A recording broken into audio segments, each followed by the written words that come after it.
30 నిమిషాలలో నొప్పి లేకుండా వేడికోస్ వెయిన్ చికిత్స ఆవేశ హాస్పిటల్ హైదరాబాద్. ఆదిరెడ్డి వాసు గారి కుటుంబాన్ని జనంతో కలిసి ఉన్నారని చెప్పని ఎన్నో ఇబ్బందులు పెట్టారు, కేసులు కట్టారు, సిఐడి కేసులు కట్టారు, లోపలేశారు. అయినా సరే ప్రజల మద్దతు ఉంది కాబట్టి ఈ ఎన్నికల్లో విజయం తథ్యం అని చెప్పని కూడా, ఎందుకంటే ప్రజలతో నుంచున్నారు, ప్రజల తరపున ఎల్లప్పుడూ ఉంటారని చెప్పని ప్రజలకు ఒక భావన ఉంది. తప్పకుండా మనందరం కలిసికట్టుగా నడవాల్సిన అవసరం ఉంది. ఎంతో మంది నాయకులు పవన్ కళ్యాణ్ గారు జనసేన 21 సీట్లు తీసుకుని అంటూ ఉన్నారు.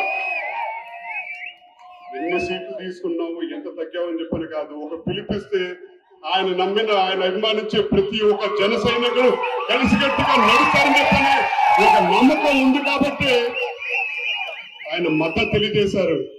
ఇవాళ ఈ కూటమికి అందరు కలిసికట్టుగా పనిచేయాలని చెప్పని, ప్రజల తరపున నుంచోవాలని చెప్పని, జనం ముఖ్యమా జగన్ ముఖ్యమా అని చెప్పని భావించారు కాబట్టి ఈ కూటమికి మద్దతు తెలియజేశారని చెప్పని కూడా ఇద్దరికి చెప్తా ఉన్నాం.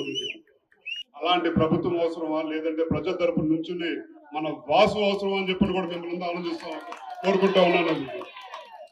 అలాగే ఈ ప్రాంతంలో నుంచుంటున్న పార్లమెంట్ సభ్యులు పురంధేశ్వరి గారు పైన మనం గెలిపించుకుంటే, మనందరం ఈ 3 వారాలు బాధ్యత తీసుకుని పోరాడి గెలిపించుకుంటే తప్పకుండా కేంద్రం నుంచి ఎటువంటి నిధులైనా సరే తీసుకొచ్చే ఒక సత్తా ఉన్న నాయకురాలు మనందరం మద్దతు తెలియజేయాల్సిన బాధ్యత మనందరికి ఉంది.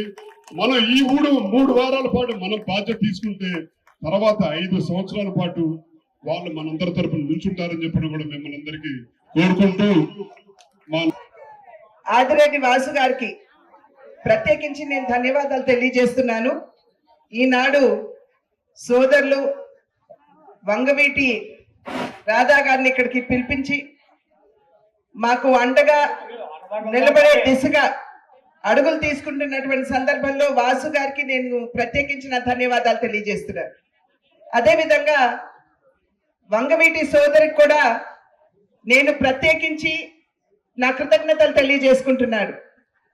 వారు ఎన్డీఏ కూటమిని బలపరచాలని, ఇక్కడ ఏదైతే ప్రజా సంక్షేమ పాలనని మనం ప్రతిష్ఠించాలి అని చెప్పి భావిస్తున్నామో ఆ ఆలోచనకి, ఆ సంకల్పానికి తన మద్దతు ఇవ్వాలి అని చెప్పి ఇక్కడికి వచ్చినటువంటి సోదరుడు రాధా గారికి కూడా ప్రత్యేకించి నా హృదయపూర్వక కృతజ్ఞతలు, ధన్యవాదాలు నేను తెలియజేస్తున్నాను.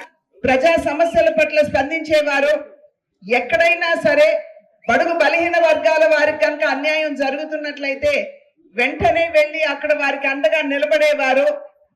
ఏ లక్ష్యానికి వారు తమ జీవితాన్ని అర్పించారో మనందరికీ తెలియనటువంటి విషయం కాదు. ఆ తండ్రి చూపినటువంటి బాటలో నడుస్తూ ఇవాళ ఆ తండ్రికి తగ్గ తనయుడుగా సమాజంలో ఇబ్బందులు ఎదుర్కొనేటువంటి వారందరికీ కూడా మీరెవరూ ఇబ్బంది పడిన అవసరం లేదు, భయపడిన అవసరం లేదు, నేను మీకు తోడుగా ఉన్నాను అని చెబుతూ అన్నా అని పిలిస్తే పలికే గొంతుగా ఇవాళ వచ్చినటువంటి సోదరులు వంగవీటి గారికి కూడా నేను ప్రత్యేకించి నా ధన్యవాదాలు తెలియజేస్తున్నాను. సుమన్ టీవీలో మీ పర్సనల్ అండ్ బిజినెస్ ప్రమోషన్స్ కోసం కింది నెంబర్కి కాంటాక్ట్ చేయండి.